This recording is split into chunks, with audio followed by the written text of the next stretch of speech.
என்னோட பேர் வந்து டிக்சன் பெர்னாண்டோ. நான் தாம்பரத்துல இருந்து வந்திருக்கிறேன். நான் வந்து ஒரு கிறிஸ்டியன் பேக்ரவுண்ட்ல இருந்து வந்தவன். பாத்தீங்கன்னா வந்து நீங்க சொல்றது வந்து ஒரே இறைவன் கொள்கை அப்படின்னு சொல்லிட்டு இருக்கிறீங்க. நான் வந்து நிறைய இடத்துல வந்து ஃபார் எக்ஸாம்பிள் நான் யூரோப்லாம் நான் நிறைய ஊருக்கு போயிருக்கேன். பிரான்ஸ், இட்டலி, ஜெர்மனி அந்த மாதிரிலாம் பல நாடுகளுக்கு போயிருக்கிறேன். அங்க வந்து நிறைய Christian miracle meetings, healing meetings அந்த மாதிரிலாம் நான் நிறைய கூட்டங்களுக்கு, அதாவது கிறிஸ்துவ பத்தி சொல்லுகிற அந்த கூட்டங்களுக்கு நான் நிறைய கூட்டங்களுக்கு நான் போயிருக்கிறேன். அங்கெல்லாம் ஒரு 10 லட்சம் பேர் 20 லட்சம் பேர் அந்த மாதிரி கலந்துக்குவாங்க. சோ அந்த மாதிரி கூட்டங்கள்ல வந்து நான் நிறைய அற்புத அடையாளங்கள் எல்லாம் வந்து ஐ விட்னஸ் பண்ணிருக்கிறேன். அவங்க வந்து இயேசு கிறிஸ்துவின் அந்த பேரால வந்து பல அற்புத அடையாளங்களை வந்து காமிச்சிருக்காங்க. அதாவது அவங்க வந்து இதுக்கு முன்னாடி பழைய ஏற்பாட்டுல வந்து பாத்தீங்கன்னா எலிசா எல்லாம் சொல்லிட்டு அந்த மாதிரி எல்லாம் பல தீர்க்க தரிசிகள்லாம் பயங்கரமான அற்புதங்கள் அடையாளங்கள் செஞ்சது மாதிரி இவங்களும் இந்த மாதிரி மீட்டிங்ஸ்ல வந்து பெனிஹீன், ஜாய்ஸ் மேயர், அப்புறம் வந்து இப்ப கூட பால் தினகரன் அந்த மாதிரி மீட்டிங்ல எல்லாம் கூட நான் நிறைய விஷயம் ஐ விட்னஸ் பண்ணிருக்கிறேன். சோ அந்த மாதிரிலாம் இருக்கும்போது இயேசு கிறிஸ்துவின் மூலம் வந்து அவங்க வந்து அற்புத அடையாளங்களை நிகழ்த்துறாங்க. அதை பத்தி உங்களுடைய கருத்துக்களை சொல்லுங்க. இந்த சகோதரர் இன்றைய காலத்திற்கு ரொம்ப தேவையான ஒரு பயனுள்ள கேள்வியை கேட்டிருக்கிறார். அதாவது நிறைய ஒரு கிறிஸ்தவ மார்க்கத்தை சேர்ந்த அவர் வந்து நிறைய கிறிஸ்தவ திருச்சபைகளுக்கும் சுகமளிக்கும் அற்புத கூட்டங்களுக்கும் அவர் போயிருக்கிறார். அந்த கூட்டங்கள்ல அவர் நேரடியாகவே நிறைய பேர் குணமடைந்ததை கண்ணால பார்த்திருக்கிறேன் அப்படின்னு சொல்றாரு. நான் லட்சக்கணக்கான மக்கள் கூடுகிற ஒரு சபையில நிறைய பேர் குணமடைஞ்சு போனதை நான் பார்த்திருக்கிறேன். அப்ப அந்த மாதிரி உள்ளதை பற்றி நீங்க என்ன நினைக்கிறீங்க? உங்க மார்க்கத்தில் அது மாதிரி செய்யக்கூடியவங்க இருக்கிறாங்களா? இதான் அவருடைய கேள்விங்க. இதுல வந்துங்க நிறைய இது ஒரு விரிவாக விவரமாக விளக்க வேண்டிய ஒரு கேள்வியை தான் அவர் கேட்டிருக்கிறார். முதலாவதாக நம்ம தெரிந்து கொள்ள வேண்டிய விஷயம் என்னன்னு சொன்னா, இந்த குருடர் பார்க்கிறாரு, செவிடர் கேட்கிறாரு என்று சொல்றாங்க இல்லையா? இப்படி சொல்லக்கூடிய இந்த சமுதாய கிறிஸ்துவ சகோதர திருச்சபையை சேர்ந்தவங்க தான் அதிக அளவுல மருத்துவமனைகளை எல்லாம் நடத்தி கொண்டிருக்கிறார்கள். அதிகமான கண் மருத்துவமனை ஆனாலும் சரி, ஊனமுற்றோருக்கான மருத்துவமனைகள் ஆனாலும் சரி, அதிக அளவில் நடத்தக்கூடிய ஒரு சமுதாயமாக அவங்க தான் இருக்கிறாங்க. அப்ப இப்படி வந்து சும்மா ஒரு ஜபத்திலேயே கண் பார்வை கிடைத்து விடும் என்று இருக்குமே ஆனால், அப்ப இந்த மாதிரியான ஒரு மருத்துவமனைகள்லாம் அவங்க நடத்தின தேவையே இல்லையே, இதுலயே எல்லாம் குணமாயிருமே, அந்த நம்பிக்கை இப்படி அவங்க செஞ்சிருக்கலாமே என்று நம்ம சிந்திச்சு பார்த்தால் இதுல என்னமோ இருக்குது என்று நீங்க வந்து யோசிச்சிருக்கணும். அதுபோக அந்த திருச்சபையில் இந்த மாதிரி நிறைய பேருக்கு அற்புத சுகம் அளித்ததாக சொல்றாங்களே, அந்த மாதிரியானவர்களை நீங்கள் எடுத்து பார்த்தால் கூட அவர்களுக்கு பாரதூரமான நோய்கள் வரும் பொழுது நாட்டிலேயே ரொம்ப பெரிய மருத்துவமனையில் போய் அவங்க சேர்க்கப்பட்டு அங்கேயே அவங்க மரணம் அடைகிற காட்சியெல்லாம் நம்ம பார்த்திருக்கிறோம். சமீபத்தில் கூட பார்த்தோம். அப்ப எத்தனை பேருக்கு ஒரு மந்திரத்தில எல்லாம் குணமாக்கினார்களே, அவங்களுக்கு ஒரு நொடின்னு வரும் பொழுது, அவங்க விபத்துல இறந்து போகும் பொழுது, சின்ன வயசுல அவங்க கனவுகள்லாம் தகர்ந்து போற அளவுக்கு மரணிக்கிற ஒரு காட்சியெல்லாம் பார்க்கும் பொழுது, அதெல்லாம் எதுக்கு, ஏன் அந்த மந்திரத்தினால வந்து ஜபத்தினால தடுக்க முடியல அப்படிங்கிற ஒரு பார்வையில அப்ப என்னங்கிறத நீங்க சிந்திச்சு பார்த்தீங்கன்னு சொன்னா அதனுடைய தாற்பயத்தை, அதனுடைய உண்மையை நீங்க விளங்கியிருப்பீங்க. உண்மை என்ன? நீங்கள் பார்க்கிறீங்க, ஒரு சபையில் லட்சக்கணக்கான மக்கள் இருக்கிறாங்க. அதுல ஒருத்தர் நொண்டி வர்றாரு. வந்து என்ன செய்யறாங்கன்னா, இவங்க என்னமோ ஒரு கையை வைக்கிறாங்க.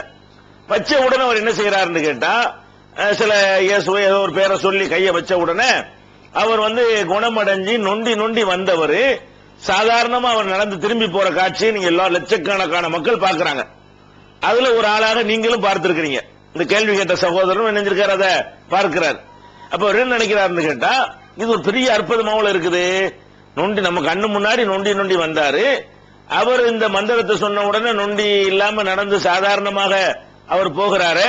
அப்படின்ற உடனே இவருக்கு ஒரு பெரிய வியப்பாகவும் பெரிய ஆச்சரியமாகவும் இருக்கிறது. இது ஒரு நல்ல ஒரு அற்புதம் தான் அப்படின்னு நினைக்கிறார்.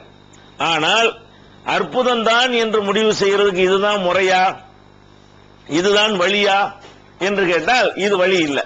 நீங்க என்ன செய்யணும், அந்த நொண்டி வந்தார அவர் நிஜமாக நொண்டியா அல்லது நொண்டி வந்தாரா? இதான் டாபிக். அவர் குருடரா, கண்ணு தெரியாதவர் ஒருத்தர் வந்தார, நிஜமாக கண்ணு தெரியாதவரா அல்லது கண்ணை மூடிக்கொண்டவரா? இதை நீங்கள் நீங்க என்ன செஞ்சதில்ல, உறுதி செய்யறது கிடையாது. நொண்டி வர்றத பாக்குறீங்க, அதுக்கு பின்னணியில என்ன நடந்தது, அப்படின்லாம் நீங்க சிந்திச்சிருக்கீங்க. கோடான கோடான கோடான கோடான நொண்டிகள்லாம் இருக்கிறாங்க, தொழுநோயாளிகள் இருக்கிறாங்க. அவங்களுக்காக வேண்டி தெரசா போன்றவர்கள்லாம் என்ன செஞ்சாங்க, தொழுநோயாளிகளுக்கு மறுவாழ்வு மையம்லாம் நடத்தினாங்க.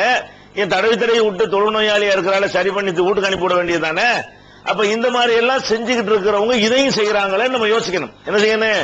ஒரு பக்கம் பார்த்தா நொண்டிய குணமாக்குறாங்க, ஒரு பக்கம் பார்த்தா குருடனை பார்க்க வைக்கிறேங்கிறாங்க, இன்னொரு பக்கம் பார்த்தா குருடர்களுக்கு மறுவாழ்வு மையம் நடத்துறாங்க, மனநோயாளிக்கு மறுவாழ்வு மையம் நடத்துறாங்க, தொழுநோயாளிக்கு மறுவாழ்வு மையம் நடத்துறாங்க, மருத்துவமனைகள் இன்னொரு பக்கம் நடத்துறாங்க. இதெல்லாம் நிஜமா இருந்தா தொழுநோயாளிகளுக்கு ஒண்ணுமே நடத்தக்கூடாது. என்ன செய்யணும்?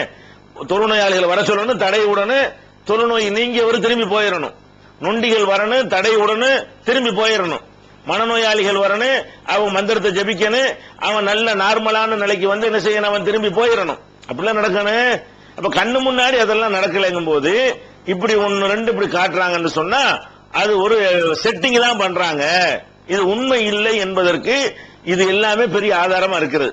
அப்ப உண்மையில செய்யணும்னா எப்படி செய்யணும், அதுக்கு என்ன முறை அப்படின்னு கேட்டீங்கன்னா, நம்ம ஒரு அறைகூவலா கூட இதை சொல்றோம். நீங்க உங்களுக்கு தயக்கமா இருக்கலாம், உங்களுக்கு அந்த மாதிரி கேள்வி கேட்பதற்கு உங்களுக்கு தயக்கமாக இருக்கலாம். இந்த மாதிரி அற்புத சுகம் அளிக்கிற கூட்டங்கள் என்ற பெயரில பெரிய பெரிய லட்சக்கணக்கான மக்களை கூட்டி 4 பேரை மேடையில் வைத்துக் கொண்டு இந்த மாதிரி குணமாக்குறோம் என்று சொல்லக்கூடிய அவர்கள்ட்ட கேட்கிறோம், நாங்க வந்து குருடனை நான் தான் கூட்டிட்டு வருவேன், நீங்க குணமாக்க தயாரா?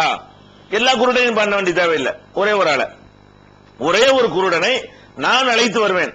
அந்த குருடனை நான் கூட்டிட்டு வர்ற குருடனை நீ மேடை முன்னாடி என்ன செய்யணும், அவருக்கு பார்வை வர வைக்க முடியுமா? குருடன் யாரா இருந்தா உங்களுக்கு என்ன? அப்ப குருடனை நான் தான் கொண்டு வருவேன், நான் தான் ஒரு நொண்டியையும் கொண்டு வருவேன், நான் தான் ஒரு ஊமையையும் கூட்டிட்டு வருவேன், நான் தான் ஒரு செவிடனையும் கொண்டு வருவேன். வேற ஒன்னும் பெரிய அளவுல நீங்க செய்ய வேணாம். இப்படி நீங்கள் செய்து காட்டி விட்டீர்களே, ஆனால் அது வந்து நீங்க அற்புத சுகமளிக்கும் கூட்டம் நடத்துனீங்கன்னு ஒத்துக்கொள்ளலாம். அதுக்கு நீங்க தயாரா இல்லாம நொண்டிங்கிறது, நீங்க யார நொண்டின்னு நினைக்கிறீங்களோ அந்த நொண்டியை தான் நான் கொண்டு வருவேன், நீங்க யார குருடன் ஒண்ணா நிப்பாட்டுறீங்களோ அந்த குருடனு தான் குணமாக்க வேண்டும் சொன்னா அவர் குருடரும் அல்ல, அவர் நொண்டியும் அல்ல என்பதுதானே இதுல இருந்து தெரிய வருகிறது. அப்ப நீங்க பார்த்தேங்கிறீங்களே, இதை பார்க்கல, நீங்க எதை பார்த்தீங்க? குருடர் மாதிரி வந்தவருக்கு குணமாகிற மாதிரி பாத்தீங்க, நொண்டி மாதிரி வந்தவர் நடந்து போற மாதிரி பாத்தீங்களே தவிர நீங்க நொண்டி குணமானதை பார்க்கவில்லை, குருடன் குணமானதை, குருடனுக்கு பார்வை வந்ததை நீங்கள் நேரடி ஐ விட்னஸாக இருக்கல என்பதை நீங்கள் புரிந்து கொள்ள வேண்டும். அப்ப இது ஏன் இப்படி செய்யறாங்க அதையும் பார்க்கணும்ல. இதுக்காக ஏன் இந்த மாதிரி எல்லாம் பண்ணணும்? உண்மையில உண்மைதான், நிச்சயமாக இது நடக்கவே இல்லை. எந்த ஒரு இடத்துலயும் நம்ம நிரூபிக்க நம்ம ரெடியா இருக்கணும். அந்த அளவுக்கு இதுல ஒரு மக்களை வந்து மயக்கி மக்களை வந்து பக்தியை ஊட்டுறோங்கிற பேர்ல இது செய்யறாங்க. இதுல எந்த விதமான டவுட்டும் கிடையாது. அப்ப இது ஏன் இப்படி செய்யறாங்க அப்படின்னு கேட்டீங்கன்னா, அவங்களுடைய பேசிக்கல் அப்படி இருக்கிறது. என்ன இருக்குன்னு கேட்டா, ஒரு மனிதனை மார்க்கத்தில் சேர்க்கிறதுக்காக வேண்டி நடிக்கலாம். நல்லா கவனிக்கணும். கொள்கையை சொல்லி, கோட்பாடை சொல்லி, உள்ளதை சொல்லி மார்க்கத்தில் சேர்க்கலாம் சொல்வதுதான் நல்ல ஒரு நிலைப்பாடுங்க. ஆனா அவங்களுடைய நிலைப்பாட்டிலே வேத புத்தகத்தில் என்ன எழுதி வச்சிருக்கிறாங்கன்னு கேட்டா, ஒரு மனிதனை வந்து என்ன செய்யலாம், பொய் சொல்லலாம், பொய் சொல்லி நடக்காத ஒன்ன நடக்குதுன்னு சொல்லி தேவனுக்கு மகிமைக்கு வர்றதுக்காக வேண்டி சொன்னால் அவன் பொய்யன் கிடையாது, நடிச்சா பொய்யன் கிடையாது அப்படிங்கறத வந்து அந்த இறையியல் கல்லூரிகள்லயே அவர்களுக்கு போதிக்கப்பட்டதுனால எந்த கூச்சமும் இல்லாம எந்த உறுத்தலும் இல்லாம இந்த பொய்யை அவர்களுக்கு சொல்ல முடிகிறது. இது எங்க இருக்குன்னு கேட்டுருவீங்க, ஆதாரம் கேட்டுருவீங்க இல்லையா? ஆதாரத்தையும் நான் சொல்றேன். இது வந்து நம்ம பைபிள்ல வந்து பவுல் இருக்காரு இல்லையா, அவர் அந்த நிருபங்கள் பிற்பகுதி இருக்கு இல்ல, புதிய ஏற்பாடுல நிருபங்கள், அதுல வந்து பவுல் சொல்றாரு, தேவனே சத்தியர். என்ன நானா விட்டுக்கிட்டு பைபிள்ல இருக்குன்னு விட்டு போயிடக்கூடாது, எந்த மனிதனும் பொய்யர். பவுல் சொல்றாரு, நான் மனுஷர் பேசுகிற பிறமாய் பேசுகிறவன், மனுஷர் பேசுகிற பிரகாரமாய் பேசுகிறவன். நம்முடைய அநீதி, இதான் முக்கியமான பாயிண்ட், நம்முடைய அநீதி தேவனுடைய நீதியை விளங்க பண்ணினால், நம்ம ஒரு அநியாயம் பண்ணி தேவனுடைய நீதியை வந்து அது பிரபலமாக்குமே, ஆனால் என்னுடைய பொய்யினாலே தேவனுடைய சத்தியம் அவருக்கு மகிமை உண்டாக விளங்கினதுண்டானால் இனி நான் பாவி என்று தீர்க்கப்படுவானேன். நான் ஒரு பொய்யை சொல்லி அதனால தேவனுக்கு பெரிய கிரேட் ஏறுதுன்னு வைங்க, நான் எப்படி பொய்யன் ஆவேன்? எனக்காக வேண்டிய நான் பொய் சொன்னேன், தேவனுக்காக தானே பொய் சொன்னேன் அப்படின்னு சொல்லி யார் சொல்றா? பவுல் சொன்னதாக ரோமர்ல 3வது அதிகாரத்துல 4, 5, 6, 7 வசனங்கள்ல இருக்கிறது. இவர் என்ன சொல்ல வர்றாரு? நீங்க மக்களை மதத்துல சேர்க்கறதுக்காக வேண்டி பொய் சொல்லுங்க, அது பொய் இல்ல, நீங்க இல்லாதெல்லாம் சொல்லலாம். சொந்தது யாரும் ஏமாத்துறதுக்கு தான் சொல்லக்கூடாது, உங்க சுயநலத்துக்காக வேண்டி மதத்துல சேர்க்கறதுக்காக வேண்டி இல்லாதெல்லாம் இருக்குதுங்கிற மாதிரி என்ன செய்யலாம். இது நல்லது கிடையாது. ஆனா அவர் சொல்றாரு எப்படி? அப்ப பவுல் தான் இந்த கிறிஸ்தவத்தினுடைய இந்த அடிப்படையெல்லாம் உண்டாக்குனவர். பிதா சுதன் பரிசுத்தாவி, சிலுவை மரணம், உயிர்ப்பித்தது, உயிர் 3 நாள்ல உயிர்த்தல், இது எல்லாத்தையும் உண்டாக்குனவர் யாரு? பவுல் தான் உண்டாக்குனாரு. இத மைக்கேல் ஹார்ட்வே தி 100ங்கிற நூல்ல தெளிவா விளக்கி இருக்கிறாரு. அப்ப இந்த பவுல் என்ன சொல்றாருன்னு கேட்டா, புனித பவுல்னு சொல்றாங்க இல்லையா, அவர் என்ன சொல்றாருன்னு கேட்டா, இத போய் சொல்லலாம், நான் பாவி இல்லைங்கிறாரு. அது மாத்திரம் இல்லாம நடிக்கலாங்கிறார். அதாவது ஆளுக்கு தகுந்த மாதிரி நடிச்சுக்க, அந்தந்த மக்களுக்கு தகுந்தவாறு என்ன செய்யணும். ஒரு ஒடுக்கப்பட்ட மக்கள் இருக்கிறாங்களா, நானும் ஒடுக்கப்பட்ட ஆள் தான் போய் அங்க போய் நடிச்சுக்க. ஒரு உயர் சாதி மக்கள் இருக்கிறாங்களா, அவங்கள்ட்ட பேசணும், நான் நீனும் ஒண்ணுதான், அது மாதிரி நடிச்சுக்க. நான் உங்களை சேர்ந்த ஆள் தான், நான் உங்களை சேர்ந்த ஆள் தான் சொல்லி என்னத்தையாவது சொல்லி ஆளை சேர்த்துக்கிட்டு வாப்பா, அது தப்பு இல்ல, அப்படிதான் நானும் செய்யறேன் அப்படின்னும் பவுல் சொல்லி இருக்கிறார். எப்படி சொல்றாரு? பவுல் சொல்றாரு, இப்ப நான் ஒருவனுக்கும் அடிமைப்படாதவனாய் இருந்தும் நான் அதிக ஜனங்களை ஆதாயப்படுத்திக் கொள்ளும்படிக்கு, நல்லா கவனிங்க, நிறைய மக்களை சேர்க்கணுமா, அதிக ஜனங்களை ஆதாயப்படுத்திக் கொள்ளும்படிக்கு என்னை தானே எல்லோருக்கும் அடிமையாக்கினேன். யூதரை ஆதாயப்படுத்திக் கொள்ளும்படிக்கு யூதரை போலவும், நியாய பிரமாணத்திற்கு கீழ்ப்பட்டவர்களை ஆதாயப்படுத்திக் கொள்ளும்படிக்கு நியாய பிரமாணத்திற்கு கீழ்ப்பட்டவனை போலவும் ஆனேன். நியாயம் பிரமாணம் இல்லாதவர்களை ஆதாயப்படுத்திக் கொள்ளும்படிக்கு அவர்களுக்கு நியாய பிரமாணம் இல்லாதவனை போலவும் ஆனேன். அப்படி இருந்தும் நான் தேவனுக்கு முன்பே நியாய பிரமாணம் இல்லாதவனாய் இராமல் கிறிஸ்துவின் பிரமாணத்திற்குள்ளானவனாய் இருக்கிறேன். பலவீனரை ஆதாயப்படுத்திக் கொள்ளும்படிக்கு பலவீனருக்கு பலவீனை போலவும் ஆனேன். எப்படியாகிலும் சிலரை ரட்சிக்கும்படிக்கு நான் எல்லாருக்கும் எல்லாமும் ஆனேன். சுவிசேஷத்தில் நான் உடன் பங்காளியா இருக்கும்படிக்கு அது நிமித்தமே இப்படி செய்கிறேன் அப்படின்னு சொல்லி பவுல் 1 கொரிந்தியர்ங்கிறதுல 9வது அதிகாரத்துல 13ல இருந்து 19ல இருந்து 23 வரைக்கும், அதாவது கொரிந்தியர் 1 கொரிந்தியர் 9வது அதிகாரம் 19, 20, 21, 22, 23 ஆகிய 5 வசனங்கள்ல என்ன சொல்றாருன்னு கேட்டா, நான் நடிக்கிறேன். எப்படி நடிப்பேன்? ஆளுக்கு எனக்கு வேணும், மதத்துக்கு ஆள் சேர்க்குவேன். எப்படி எல்லாம் சேர்க்குவேன்? யூதர்களை சேர்க்கும் பொழுது நீங்க எல்லாம் நம்ம எல்லாம் ஒண்ணுதானே அப்படின்னு சொல்லி அது மாதிரி பொய்களை பரப்பி நான் ஆளை பிடிப்பேன். தலித்துகளை பிடிக்கும்போது தலித்துக்கு தகுந்த மாதிரி பேசுவேன், உயர் சாதியை பிடிக்கும்போது அதுக்கு தகுந்த மாதிரி பேசிக்கிறேன், தமிழ் மக்களை பிடிக்கும் தமிழ் மாதிரி பேசிக்கிறேன், மலையாளிகள்கிட்ட பேச மலையாளம் தான் சிறந்த பாஷைன்னு சொல்லி அது மாதிரி ஆளை பிடிப்பேன் என்று சொல்லி அவங்க பேசிக்காகவே எழுதி வச்சுக்கிற காரணத்தினால இது அவங்களுக்கு அந்த மதகுருமார்களா உருவாவர்களுக்கு சொல்லி கொடுத்த காரணத்தினால இப்படி செய்யறமே, இது ஒண்ணுமே பொய்யில, இப்படிலாம் நம்ம செய்யக்கூடாதுன்னு ஒரு உறுத்தல் வரும்ல, அந்த உறுத்தல் கூட இல்லாம அவங்க செய்யற காரணம் என்னன்னு கேட்டா, மதத்துல சேர்க்கிறதுக்கு நிறைய பொய் சொல்லலாம். பேசிக் அடிப்படை எப்படி இருக்குதோ அப்படித்தானே ரிசல்ட் வரும். அஸ்திவாரத்துல தானே கட்டிடத்தை எழுப்ப முடியும். அப்ப அஸ்திவாரத்தை அவங்க அந்த மாதிரி போட்டிருக்கிற காரணத்தினால இதை செய்யறாங்க. இதை செஞ்சுட்டு என்ன செய்யறாங்கன்னு கேட்டா, இதுக்கு சில சான்றுகளை அவங்க அதுல இருந்து எடுத்து காட்டுவாங்க. என்னன்னு காட்டுவாங்க? பைபிள்ல இருந்தே எடுத்து காட்டுவாங்க. என்ன எடுத்து காட்டுவாங்கன்னு கேட்டா, அதாவது நாங்கள் எப்படி இதை குணமாக்குறோம் தெரியுமா? அதுக்கு ஆதாரம் இருக்கிறது. மார்க்குல 16வது அதிகாரத்துல 17வது 18வது வசனங்களை எடுத்து காட்டுவாங்க. அதாவது மார்க்குல 16வது அதிகாரத்துல 17வது 18வது வசனத்துல இருக்கிறது, விசுவாசிக்கிறவர்களால் நடக்கும் அடையாளங்கள் ஆவன. விசுவாசிக்கிறவங்களால நடக்கிற அடையாளம் என்ன தெரியுமா அப்படின்னு சொல்லிட்டு போட்டிருக்கிறாங்க. என் நாமத்தினாலே பிசாசுகளை துரத்துவார்கள். அதாவது இந்த கர்த்தரை நம்புனா என்ன நடக்குமா? இயேசுவை நம்புனா, அதாவது என் நாமத்தினாலே பிசாசுகளை துரத்துவார்கள், நவமான பாஷைகளை பேசுவார்கள் அப்படின்னு இருக்கு. பேச்ச ஒரு மாதிரியா பேசுவாங்க, கடிச்சு திங்கிற மாதிரி. கடவுள்கிட்ட பேசும்போது கூட ஒரு மாதிரியான ஒரு லாங்குவேஜ் அவங்களுக்கு மட்டும் அது நவமான பாஷையா. எல்லாரும் பேசுற மாதிரி பேசினா அது சாதாரண மக்கள் எடுத்துருவாங்களாம். மக்கள் பேசுற பாஷையிலிருந்து வித்தியாசமான ஒரு பாஷையை உண்டாக்கி வைத்துக் கொண்டு நவமான பாஷையை அவங்க பேசுவாங்க, பிசாசுகளை எல்லாம் துரத்துவாங்க. அப்ப நாமத்தினால துரத்தலாம்னு பைபிள்ல இருக்குது, அதனாலதான் நாங்க துரத்திக்கிட்டு இருக்கிறோம் அப்படின்னு இதை எடுத்துக்கொண்டே என்ன செய்வாங்க. ஆனா பவுல் சொல்றதுதான் முக்கியமான காரணம். இப்பெல்லாம் துரத்தலாம் இவங்க இல்ல. ஆனா இவங்க என்ன செய்யறாங்க, இந்த வசனத்தை ஆதாரமா வைத்துக் கொண்டு அவங்க சொல்லுவாங்க. ஆனா இந்த பாதியத்தான் சொல்லுவாங்க, பிந்தி 2 இருக்கு அதையும் செஞ்சு காட்ட சொன்னா மாட்டிக்கிடுவாங்க.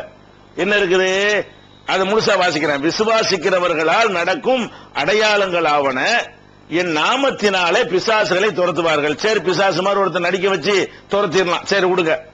நவமான பாஷைகளை பேசுவார்கள், இதுவும் பெரிய மேட்டர் கிடையாது. கொஞ்சம் ட்ரைனிங் எடுத்தா என்ன செய்யலாம், நவமான பாஷையெல்லாம் பேசிவிடலாம். அதுக்கப்புறம் சர்ப்பங்களை எடுப்பார்கள், இதுல மாட்டிக்கிடுவாங்க. ஒரு நல்ல பாம்பு நல்ல கருநாகத்தை கொண்டு விட்டு இந்தாங்க கொஞ்சம் எடுங்க, எடுப்பாரா? அவரை பாதிக்க வைப்ப. அதுக்கு பாம்பை நடிக்க வைக்க முடியுமா? மனுஷன் நடிக்க வைக்க முடியும். கருநாகத்தை கொண்டாந்து கொஞ்ச நேரம் நடிச்சிட்டு போனா நடிக்குமா? அப்ப கருநாகத்தை கொண்டாந்து அந்த 10 லட்சம் மக்கள் மத்தியில சாட்சியா வச்சு மீதி 2 இருக்கு அதையும் கொஞ்சம் செய்யுங்களேன்னு சொல்லி என்ன செய்யணும், இந்த கருநாகத்தை உங்க கையினால கொஞ்சம் எடுங்க, எடுப்பாங்களா? அப்ப சர்ப்பங்களை எடுப்பார்கள் இருக்குது, அதையும் இது வரைக்கும் எடுக்க மாட்டேங்கிறீங்க. சரி, அதை விட்டுருவோம். அடுத்தவர் என்ன செய்யறாருன்னு கேட்டா, சாவுக்கு ஏதுவான யாதொன்றை, சாவுக்கு ஏதுவான யாதொன்றைன்னா விஷத்தை, அதாவது சாவை தரக்கூடியது இருக்கு பாருங்க விஷம், அதை யாதொன்றை குடித்தாலும் அது அவர்களை சேதப்படுத்தாது. அப்ப இதையும் செஞ்சு காட்டுங்க. நீங்க பிசாசு விரட்டும் போது என்ன செய்ய, 4 விஷயம் வருதுல.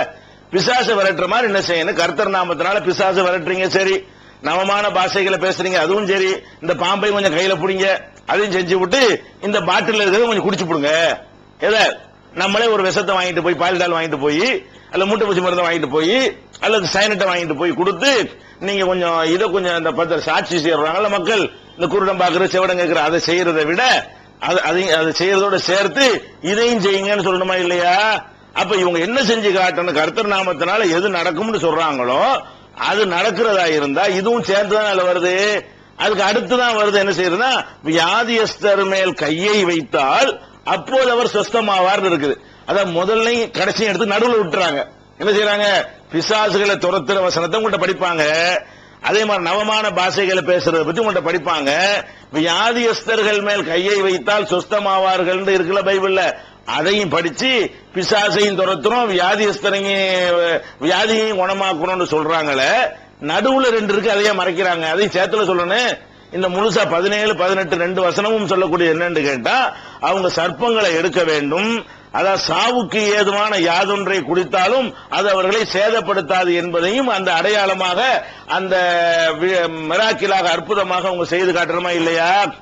இதை அவங்க செஞ்சு காட்ட மாட்டாங்க. அப்ப என்ன வழங்குது, இது சும்மா சொல்றாங்க. இதெல்லாம் செய்ய நிஜமா அவங்க அது செஞ்சு காட்டுற நிஜமாக இருந்தால், அந்த பைபிள்ல உள்ளபடி இந்த நம்பிக்கையெல்லாம் நாங்க நிஜமா நம்பிதான் செய்கிறோம், நிஜமா தான் நடக்குதுன்னு இருந்தால் இதையும் செஞ்சு காட்டணும்ல. உங்களுக்கு உள்ள விஷயத்த செய்ய மாட்டேங்கிறீங்க, அடுத்தவனுக்கு தடவி விடுறீங்க. நீங்க கையில பாம்பு பிடிங்கன்னா மாட்டேங்கிறீங்க, நீங்க விஷத்தை குடிங்க, கர்த்தர் நாமத்தினால குடிக்கணும் அப்படின்னு சொல்லிட்டு குடிச்சு காட்டிட்டு நின்று காட்டுங்க. அது விஷங்கிறக்கூடிய சர்டிபிகேட் ஒழுங்கா நாங்க தான் கொண்டு வருவோம், அதையும் செஞ்சிடலாம். விஷத்தை நீங்க கொண்டு வந்துடக்கூடாது. ஒரு பாட்டில சர்பத்தை ஊத்தி விஷம் எழுதி வச்சுக்கிட்டு குடிச்சா ஒன்னும் ஆகாது. விஷத்தை நாங்க கொண்டு வருவோம், குடிக்கிறது நீங்க குடிக்கணும். அப்படி குடிச்சு காட்டினீங்கன்னு சொன்னா மார்க்ல சொன்னபடி என்ன செஞ்சிட்டாங்க, இவங்க செஞ்சு காட்டிட்டாங்கன்னு சொல்லலாம். அப்ப எதுக்கு இந்த வசனத்தை பாதியை வச்சுக்கிட்டு பைபிள் பிரகாரமே இவர்கள் செய்யல? இது எல்லாம் செஞ்ச ஒரு ஆள் இருந்தா தான் செய்யறான்னு அர்த்தம். பைபிள் பிரகாரம் அவர் நிஜமா செய்யறாரா பொய்யா செய்யறாரா என்று இருந்தால், இந்த 5ஐயும் ஒருத்தர் சேர்த்து செய்வாரையானால் அவர் என்ன செய்யறாரு, அற்புதங்களை செஞ்சு காட்டுறாரு. விஷத்தை குடிச்சு நிக்கிறாரப்பா, பாம்பத்துக்கு கையில பிடிக்கிறாரப்பான்னு சொல்லிட்டு அவர் தடவுனா ஏப்ப குணமாவாதுன்னு சொல்லலாம். இவங்க வசதியான ஒரு 3 எடுத்துக்கொண்டு, ஏமாத்துவதற்கு வசதியான 3 எடுத்துக்கொண்டு தங்களை பாதிக்கக்கூடிய 2 நேக்கா மக்கள்கிட்ட இருந்து மறைக்கிறாங்களே. அப்ப நிஜமா இது செய்யறாங்கன்ற அர்த்தம். அப்ப வேதங்களை படிக்கணும். கிறிஸ்தவ சமுதாய மக்கள் என்ன செய்யணும், பைபிள்ல நல்ல நல்ல விஷயங்கள் இருக்குன்னு அதை படிச்சு நீங்க என்ன செய்யணும், சிந்திச்சு பார்க்கணுமே தவிர இவங்க பைபிளை வைத்துக் கொண்டு சொல்லக்கூடியது நல்ல முறையில் மக்களுடைய நம்பிக்கையை மனசை கெடுத்து தப்பான போதனைகளை போட்டு செய்யறது நல்லது கிடையாது. இன்னொன்னு செஞ்சு காட்டினவங்க என்ன செய்யணும், அதே மார்க்ல 11வது அதிகாரத்துல 22, 23 அதுல இருக்குது. மார்க்குங்கிற இந்த சுவிசேஷத்துல 11வது அதிகாரத்துல 22வது 23வது வசனங்களில என்ன இருக்குன்னு கேட்டா, இயேசு அவர்களை நோக்கி, இயேசு அவங்க மக்களை நோக்கி என்ன சொல்றாங்கன்னா, தேவனிடத்தில் விசுவாசம் உள்ளவர்களாக இருங்கள். தேவன்ட்டு நீங்க என்ன செய்யணும்? விசுவாசம் உள்ளவங்களாக இருக்கணும். அது விசுவாசம் உள்ளவங்களா ஒருத்தர் இருக்காரா இல்லையா? அந்த மேடையில பயங்கரமா பேசினா அவருக்கு விசுவாசம் இருக்குன்னு அர்த்தமா? விசுவாசம் உள்ளவர்களா இருக்கிறதுக்கு ஒரு அடையாளம் சொல்றாரு இயேசு. என்ன சொல்றாரு? தேவனிடத்திலே விசுவாசம் உள்ளவர்களாய் இருங்கள். எவனாகிலும் இந்த மலையை பார்த்து, பரங்கி மலையை பார்த்து, பரங்கி மலை மாற்றாது பக்கத்தில் இருக்கிறது, அப்ப இந்த மலையை பார்த்து நீ பெயர்ந்து சமுத்திரத்திலே தள்ளுண்டு போ. ஒரு ஆள் போய் என்ன செய்யணும்? தேவனை விசுவாசிக்கிற ஆளா இருந்தா அவர் என்ன செய்யணுமா? ஒரு மலைக்கு கிட்ட போய் நிக்கணுமா, நின்று நீ அப்படியே இந்த சமுத்திரத்துல கடல்ல போய் அழிஞ்சு மூழ்கி போ அப்படின்னு சொல்லி தான் சொன்னபடியே நடக்கும் என்று தன் இதயத்திலே சந்தேகப்படாமல் விசுவாசித்தால் அவர் சொன்னபடியே ஆகும் என்று மெய்யாகவே உங்களுக்கு சொல்கிறேன். அப்ப இயேசு என்ன சொல்றாரு? இயேசு அழகா சொல்றாரு, ஏமாத்திடுவாங்கிறதுக்காக வேண்டிதான். அவர் நிஜமா அற்புதம் செய்யற ஆட்களா இருந்தா இதை செஞ்சு காட்டுவாங்க. சும்மா செட்டப் பண்ணி தடை விட்டு காட்ட மாட்டாங்க. என்ன செய்வாங்க? ஒரு மலைக்கு முன்னாடி போய் நின்று கொண்டு மலையே போ கடலுக்கு அப்படின்னு சொன்னால் அது போகும், தேவனுடைய பெயரால் போகும் என்று நம்பி விசுவாசத்தோடு சொன்னால் அது போயிரும். அப்ப இது மாதிரி ஒரு ஆள் செஞ்சு காட்டி நீங்க பார்த்திருக்கிறீங்களா? குருடர் பார்க்கிறாரு, செவிடர் கேட்கிறாருன்னு சொல்லக்கூடியவர்கள் அவர்கள் தானே மற்றவங்களோட விசுவாசம் கூடினவங்களா உங்கள்ட்ட காட்சி தர்றாங்க. விசுவாசம் கூடிய அவர்கள் இருக்கிறனால தானே குணமாவது நம்புறீங்க. அவருடைய விசுவாசத்தை சோதிச்சு பார்க்கிறதுக்கு 2 சொல்லியிருக்கிறாரு இயேசு. 3 சொல்லியிருக்கிறாரு. விஷத்தை குடிக்கணும்னு சொல்லியிருக்கிறாரு, அதுக்கப்புறம் பாம்பு பிடிக்கணும்னு சொல்லியிருக்கிறாரு. 3வது ஒரு மலையை காட்டி என்ன செய்யணும்? போ அந்த பக்கம் கடலுக்கு, மழை போயிடணும் அப்படின்னு அவன் போய் மலை கடல்ல உளுந்து மூழ்கி போயிடணும். இதை 3ஐயும் செஞ்சு காட்டின பிறகுதான் இவர் விசுவாசம் உள்ள ஒரு ஆள் தான், இவர் தொட்டா குணமாகும் நம்பலாம். இதையெல்லாம் செய்யாம ஒரு நவமான பாஷையை மட்டும் பேசிக்கொண்டு அவர் தடையை விட்டாங்கன்னு சொன்னா அது என்ன? அது பைபிள் படியே அது நம்ப முடியலன்னு விளங்குதா? பைபிள் பிரகாரமே இது ஏற்கத்தக்க ஒரு விஷயம் கிடையாது. இது அவர் அந்த பவுல் சொல்ற பிரகாரம் என்ன செஞ்சிருக்காங்க? இவங்க அது செஞ்சிருக்கிறாங்கன்னு விளங்குது. இன்னொரு விஷயத்தை நம்ம கவனிக்க வேண்டும்ங்க. இந்த அற்புதம் செய்கிற ஆட்களை பத்தி இந்த மாதிரி அதை செய்வோம் இதை செய்வோங்கிறாங்கல்ல, இவங்களை பத்தி நீங்க என்ன மாதிரி நினைக்கணும் என்பதை இயேசு சொல்லித்தான் நீங்க நினைக்கணும். கிறிஸ்தவ மக்களுக்கு நம்ம சொல்லுகிறோம், இயேசு உங்களுக்கு இந்த மாதிரி விஷயத்துக்கு என்ன சொல்லியிருக்காரு தெரியுமா? அந்நாளில் இயேசு சொல்றாரு, மத்தேயுல 7வது அதிகாரத்துல 22, 23வது வசனங்கள்ல இயேசு சொல்றாரு, அந்நாளில் அநேகர் என்னை நோக்கி கர்த்தாவே கர்த்தாவே, இயேசு தான் முடிச்சு கர்த்தராக்கி விட்டாங்க கடவுளா. அதனால அவர் சொல்றாரு, என்னை நோக்கி கர்த்தாவே கர்த்தாவே, உமது நாமத்தினால் தீர்க்க தரிசனம் உரைத்தோம் அல்லவா, உமது நாமத்தினால் பிசாசுகளை துரத்தினோம் அல்லவா, உமது நாமத்தினால் அநேக அற்புதங்களை செய்தோம் அல்லவா என்று சொல்லி அந்த நாள்ல என்கிட்ட என்பார்கள். அப்பொழுது நான், ஒரு காலம் உங்களை நான் அறியவில்லை, அக்கிரம செய்கைக்காரரே என்னை விட்டு அகன்று விடுங்கள். இந்த மாதிரி செஞ்ச சுவிசேஷ கூட்டம் நடத்தணும்னு சொல்லுவாங்களாம்.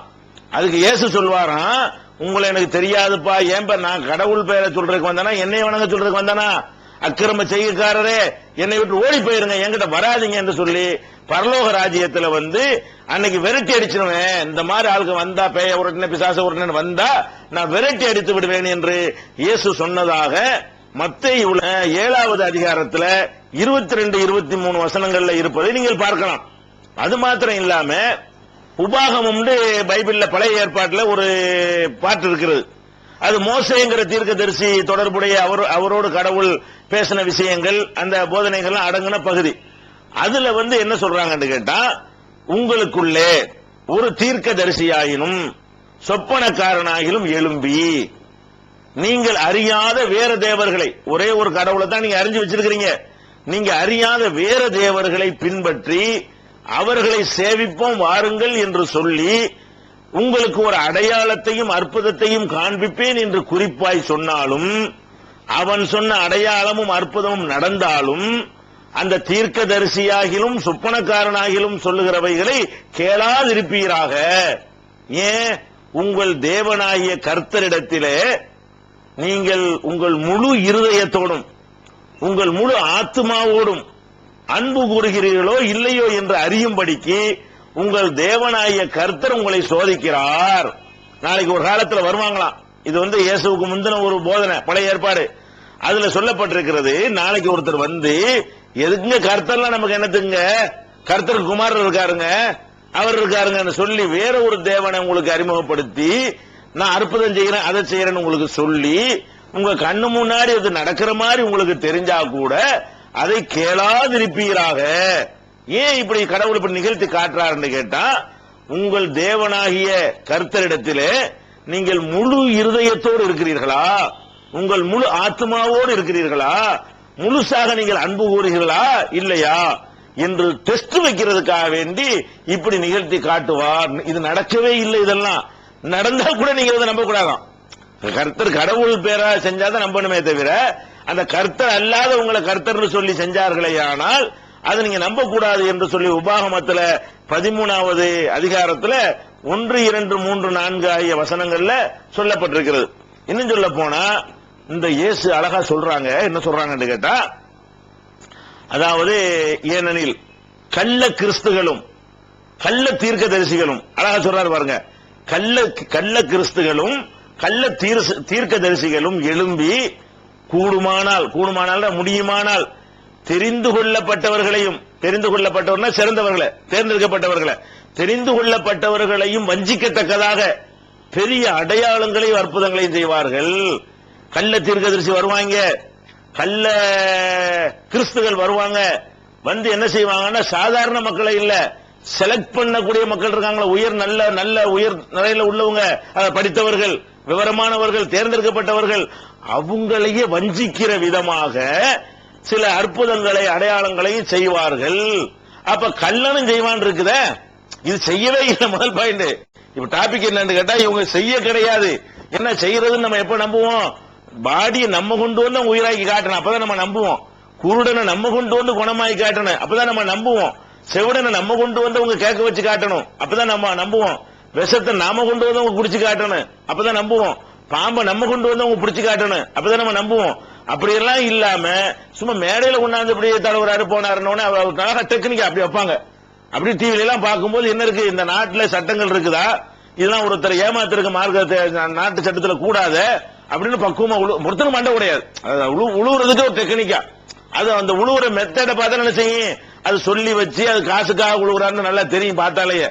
அதே மாதிரி எல்லாம் காட்சியெல்லாம் நம்ம பார்த்துட்டு இருக்கிறோம். இதெல்லாம் இப்படிலாம் மக்களை ஏமாத்தக்கூடாது. இது எந்த வகையிலையும் அது ஒப்புக்கொள்ளக்கூடிய நேர்மை இருக்க வேண்டும். அதாவது நான் கேட்கிறேன், மதங்கள்ல நேர்மை இல்லாட்டி மற்ற அரசியல நேர்மை இல்ல, அதுல நேர்மை இல்லைன்னு பேசுறமே, ஆன்மீகத்திலேயே நேர்மை இல்லைன்னு அது எப்படிங்க? அது ஆன்மீகம் ரொம்ப நேர்மையா இருக்க வேணாமா? ஆன்மீகத்தினுடைய பேசிக்கே உண்மை, நேர்மை, பொய் சொல்லாம தெளிவான போதனையில் இருக்கணுமா? அல்ல நீ என்னோட தொலைஞ்சு நம்பர் வந்தா போதும்னு சொல்லி, அப்ப அரசியல்வாதிகள் எவ்வளவு பரவாயில்லையே, அரசியல்வாதிகள் அதாவது பொய்யான வாக்குறுதி எல்லாம் கொடுத்து ஆள் சேர்க்கிறாங்களே, அவங்களுக்கு ஆன்மீகம் கிடையாது. அவங்க பரலோக ராஜ்யத்தை நம்பல, அவங்க கர்த்தரை நம்பல, அவங்களுக்கு இந்த உலகத்தில் நல்லா இருக்கணுங்கிறது மட்டும்தான் அவங்களுடைய இலக்கு. அவர்கள் வேண்டுமானால் அப்படிலாம் செய்வதை நம்ம மன்னிச்சிடலாம். இதோட ஒப்பிட்டு பார்த்தோம்னு சொன்னா, இது எதுக்கு உள்ளது, மதம்ங்கிறது எதுக்கு உள்ளது? அதாவது கர்த்தர் நம்மளை பார்த்துட்டு இருக்கிறாரு, நம்ம இப்படி ஒரு மாதிரி ஆக்ரோஷம் பண்றதெல்லாம் அவர் பாக்குறாரு, இது நடிப்புங்கிறவருக்கு தெரியும், குணமாவலன்னு பார்த்துட்டு இருக்கிறாரு, நம்ம ஏமாத்துறோம்னு பார்த்துட்டு இருக்காரு, லட்சக்கணக்கான மக்கள் நாளைக்கு பரலோக ராஜ்யத்துல கர்த்தரை ஏமாத்திட்டான்னு சொல்லுவாங்க. அப்படிலாம் நினைக்கணுமா இல்லையா? அந்த நினைப்புலாம் இல்லாம இப்படி பண்ணார்களே, என்ன அர்த்தம்? எந்த அளவுக்கு கொண்டு கேட்டாங்க, நாங்க சில ஆண்டுகளுக்கு முன்னாடி மதுரையில ஒரு கிறிஸ்தவர்கள் விவாதம் ஒன்று நடத்தணும். அந்த விவாதத்துல ஒரு ஜெபம் பண்ணிட்டு ஒருத்தர் வந்திருந்தாரு. அவர் ஒரு பத்திரிகை எல்லாம் கிறிஸ்தவ மைவெளின்னு சொல்லி ஒரு பத்திரிகை எல்லாம் நடத்தி கொண்டிருந்தார். அவரோட 4 நாள் விவாதம். அந்த விவாதத்தில் நினைச்சார், அவருக்கு துணையாக சில பாதிரிகளை எல்லாம் நினைஞ்சிருந்தார், கொண்டாந்து வச்சிருந்தாரு. அப்ப அவங்க விவாதத்துல இந்த வேதங்கள்ல இருந்து ஆதாரங்களை சொல்றதுக்கு பதிலா அந்த விவாதம் நானும் அதுல இந்த தரப்புல நான் கலந்து கொண்டேன், அந்த தரப்புல அவர் கலந்து கொண்டாரு.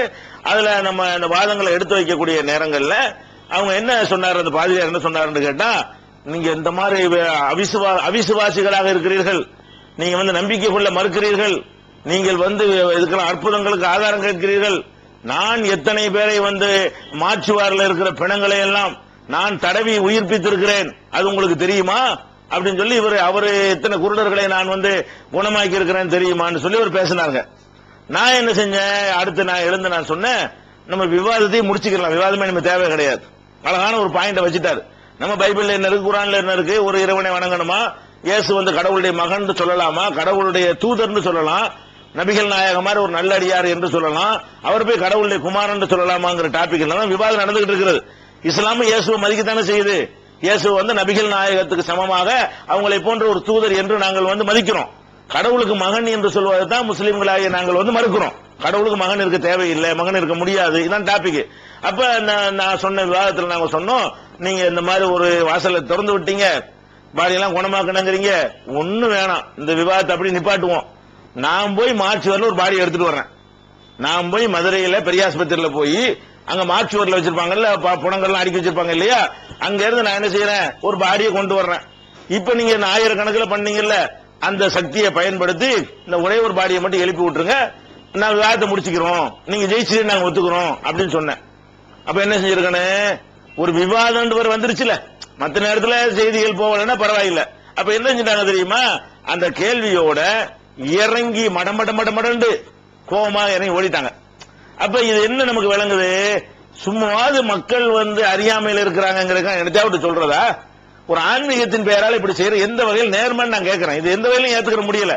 அதாவது சில பேர் என்ன செய்யறாங்கன்னா, இது மத நம்பிக்கையில தலையிட்டது ஆயிருமோ, இதையே நம்ம பேசணும்லாம் சில பேர் ஒதுங்கிக்கிட்டு இருக்கிறார்கள். யாரெல்லாம் பகுத்தறிவு பேசுறவங்க, சுயமரியாதை பேசுறவங்க, சீர்திருத்தம் பேசுறவங்க, அட நீ வழிபாட்டு போ, கோயில்ல கும்பிட்டு போ, அதை போய் விமர்சிக்கிறீங்களே, இது ஓப்பனா வந்து டிக்ளேர் பண்ணி மேடையில போட்டு லட்சக்கணக்கான மக்கள் மத்தியில வச்சுக்கிட்டு இந்த மாதிரி எல்லாம் பண்றாங்களே, இது எப்படி, இது மக்களை வந்து மூளையை இது மாதிரி கெடுக்கலாமா, அவங்களோட சிந்தனையை மழுங்கெடுக்க செய்யலாமா, லட்சக்கணக்கான மக்களுக்கு வந்து பொய்யான ஒரு தகவலை ஊரறிய உலகறிய சொல்லலாமா, அப்படிங்கிறதுக்கு எதிராக யாரும் பேச மாட்டேங்கிறாங்க.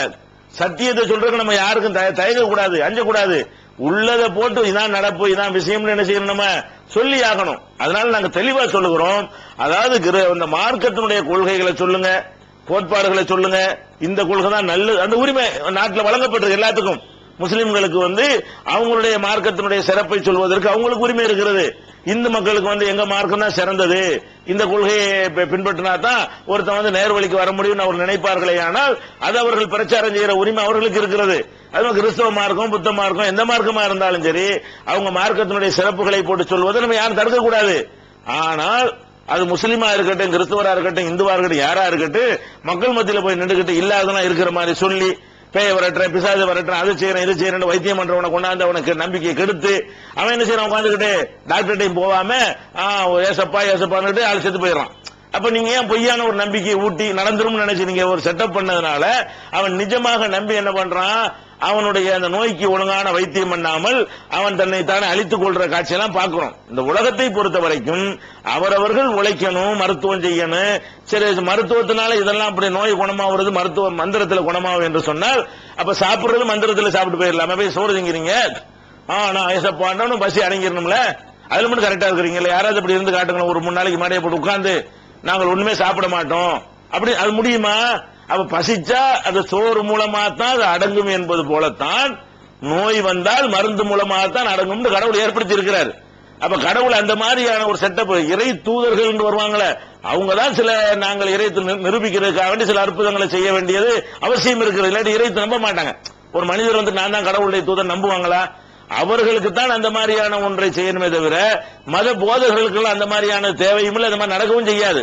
அப்ப நீங்க என்ன பண்ணணும், அப்ப எப்படி பசிச்சா நம்ம சாப்பிடுறோமோ, குளிர் அடிச்சா போத்திக்கிறோமா இல்லையா, மார்கழி குளிர் சட்டை வெட்டலாம் காட்டி ரோட்ல நிக்க முடியுமா நம்மளால யாராலையும்? ஏன் முடியல? நம்ம தோலுக்கு இவ்வளவுதான் தாங்குற சக்தி, இந்த போர்வையை போத்தினா தான் அந்த குளிர் அடங்கும் இருக்கா இல்லையா? அந்த முறையில தான் எல்லாமே. அப்ப நெருப்புல ஏறி உட்கார முடியுமா? அந்த தீ மிதியில் நடக்குவாங்க, என்ன செய்வாங்க, தீல ஓடத்தான் செய்யறாங்க. இந்த மதத்தின் பேரால் நடக்கிறது ரொம்ப நிறைய அநியாயம் பண்றாங்க. நமக்கு வந்து அப்பாவி மக்களை வந்து புரியாத மக்களை வந்து எஜுகேட் பண்ணி அவங்களை சிந்தனையாளர்களா மாத்தி ஆன்மீகத்தில் இருந்து கொண்டே அவங்க ஆராய்ச்சியாளர்களாகவும், ஆன்மீகத்தில் இருந்து கொண்டே புத்திசாலிகளாகவும், ஆன்மீகத்தில் இருந்து கொண்டே யாருக்கும் ஏமாறாதவர்களாகவும் யாரும் ஏமாற்றாதவர்களாகவும் ஒரு சமுதாயம் உண்டானதான் நாட்டுக்கு நல்லது. அப்பதான் நாடு முன்னேறு. இப்போ தீயில எஞ்சி ஓட சொல்றாங்க, தீயில உட்காருங்க பாப்போம்னா அது உட்கார மாட்டேங்கிறாங்க. ஓடுறதான் ஓடலாம, அந்த உள்ளங்காலுக்கு குதிகாலுக்கு அந்த தாங்கக்கூடிய சக்தி இருக்குது. எட்டி போனா தாண்டி போயிடலாம். இது ஒரு பெரிய விஷயம் கிடையாது, யார் வேணாலும் செய்யலாம். அப்ப இந்த மாதிரியான சில காரியங்களை வைத்தெல்லாம் செய்யறாங்க. இது வந்து முஸ்லீம்கள் இந்த மாதிரி பூக்குழிந்து தீ மிதினா பூக்குழிந்து இறங்குவாங்க. இந்த மாதிரி ஆளுக்கு யார் செஞ்சாலும் சரி பிடிச்சி உள்ள போடணும். சரியான ஒரு அரசாங்கம் இருக்குமே, ஆனால் மக்களை ஏமாத்தக்கூடிய, யாரும் ஏமாத்தக்கூடாது. மக்களை ஏமாத்துறதுங்கிறது வந்து பெரிய பயங்கரமான அஃபென்ஸ், பயங்கரமான குற்றமாக அது கருதப்பட வேண்டும். தீவிரவாதம், பயங்கரவாதம், குண்டு வைக்கிறது எல்லாத்தையும் விட பெரிய விஷயம் என்னன்னு கேட்டா, மனிதனுக்கு இறைவன் கொடுத்திருக்க கிஃப்ட் வந்து சிந்தனை. அந்த சிந்தனையை மழுங்கக்கூடிய விதங்கள்ல யார் தங்களுடைய இதை பிரச்சாரம் செய்தாலும் மக்களை ஏமாத்தினாலும் அதை தடுக்கிறதுக்கு ஒரு சட்டம் கொண்டு வந்தால் கூட தவறு கிடையாது. அந்த மாதிரியான ஒரு அடிப்படையில் பார்க்கணும். அதனால அற்புதம் நிகழ்த்துறாங்க, அது நிகழ்த்துறாங்க, லண்டன்ல பார்த்தேன், ஜெர்மனில பார்த்தேங்கிறதெல்லாம் இந்த மாதிரி விஷயம் தானே தவிர நிஜமாக எல்லாம் அவங்க என்ன செய்யல, நடத்த கிடையாது. பைபிளுடைய அடிப்படையிலே அவங்க நடத்த கிடையாது. ஒரே ஒரு அடிப்படை தான் சொல்லித்தரப்பட்டிருக்கிறது. ஒரு வித்தியாசமான பாஷையில பேசுங்க, இந்த மாதிரி பொய்களை சொல்லுங்க, நம்பணும்னு அவசியம் கிடையாது. கொஞ்சம் கூட கடவுள் உங்களை கேள்விலாம் கேட்க மாட்டாரு, உங்களை விரும்புவாரு, பொய் சொல்றது விரும்புவாரு, அப்படி எல்லாம் சொல்லி இயற்கையாவே உங்களுக்கு சொல்லி வச்ச காரணத்தின அப்பாவித்தனமா அந்த மத குருமார்களையும் குறை சொல்ல முடியாது. ஏன் அவங்களை அப்பாவித்தனமா இது நம்ம கடவுளுக்கு செய்யற தொண்டு, ஒரு கெட்ட செயலையே கடவுளுக்கு செய்யற தொண்டுன்னு சொல்லி ஒருத்தனை பிரெயின் வாஷ் பண்ணி உருவாக்கினா என்ன செய்வாங்க, எந்த ஒரு உறுத்தனை இல்லாம செய்வான். அந்த செய்யற ஆளுக்குன்னு என்ன செய்யறது இல்ல, அந்த கெட்ட எண்ணம் கிடையாது. ஆனா அவங்க சிந்திக்கணும், இப்படிலாம் இதுதான் சரி வராது, இப்படிலாம் இருக்கக்கூடாது, இது யாரோ தப்பா நம்மள மிஸ்கைட் பண்றாங்க அப்படின்னு விளங்கிக் கொள்ள வேண்டும். அதனால இந்த அற்புதங்கள் நிகழ்த்தல் என்பதெல்லாம் இது தவறான ஒரு விஷயம். அப்படிலாம் நடக்கவே கிடையாது. இந்த மாதிரி செய்வதை விட்டு அவங்க என்ன செய்யட்டும், தொண்டுகள் மூலமாக மதத்தை போய் சொல்லட்டும், பிரச்சாரத்தின் மூலமாக சொல்லட்டும், வேற வேற சேவைகள் மூலமாக சொல்லட்டும். அதுல எல்லாம் யாருக்கும் எந்த விதமான மறுப்பும் கிடையாது, மறுக்கவும் கூடாது. இது மாதிரி செஞ்சது யார் செஞ்சாலும் சரி, இதை நம்ம தடுத்தே ஆகணும், இதை அம்பலப்படுத்தி ஆகணும், இதை அந்த மக்களை விழிப்புணர்வு ஊட்டியே ஆகணும். இதனால 4 பேர் நம்மளை கோவப்பட்டாலும் அதை பத்தி என்ன செய்யக்கூடாது, நம்ம கவலைப்படக்கூடாது. இன்னொன்றை இந்த இடத்துல நான் பதிவு செய்ய விரும்புறேன். முஸ்லிம்கள் சில பேர் இந்த மாதிரி தாயத்து போடுறோம், அது குணமாக்கிறேன், இது குணமாக்கிறோம் என்றெல்லாம் சில சாமியார்கள் நிறைய அநியாயம் பண்ணும் பொழுது மற்ற சமுதாயங்கள்ல இந்த சாமியார்கள் மாட்டிக்கிட்டாங்கன்னா அவங்களை முட்டு கொடுத்து காப்பாத்துறதுக்கு போவாங்க. இந்த மாதிரி ஏமாத்தாளுக்கு நாங்க தான் போலீஸ்ல புடிச்சு கொடுத்துருக்கோம். திண்டுக்கல்ல ஒரு சாமியாரு, முஸ்லீம் சாமியார் தான், ஒரு பாவா, இந்த பாவான்னு சொல்லி ஏமாத்திட்டு போன உடனே நாங்களே போலீஸ் சொல்லி அவன் எங்க இருக்காங்கிறத கண்டுபிடிச்சு நாங்களே இழுத்துக்கிட்டு போய் நாங்களே கைது பண்றதுக்கு என்னவா இருந்தோம். நீ முஸ்லீமா இருந்தா நாங்க விட்டுருவோமா? முஸ்லீமா இருந்தாலும் மக்களை ஏமாத்தக்கூடாது.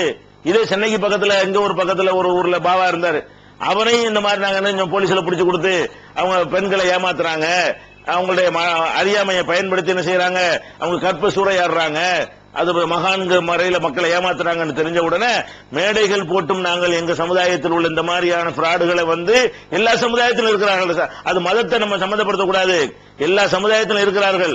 அந்தந்த சமுதாயத்தில் உள்ளவங்களை என்ன செய்யணும், தட்டி கேட்கணும். என்னப்பா இது அநியாயம் பண்ணீங்க, இது என்ன, நாங்களாம் கிறுக்கனா, நாங்களாம் பைத்தியக்காரனான்னு கேட்கணும் ஒவ்வொருத்தரும். அந்த மாதிரி கேட்கக்கூடிய அளவில் என்ன செய்யணும், உருவாக வேண்டும்.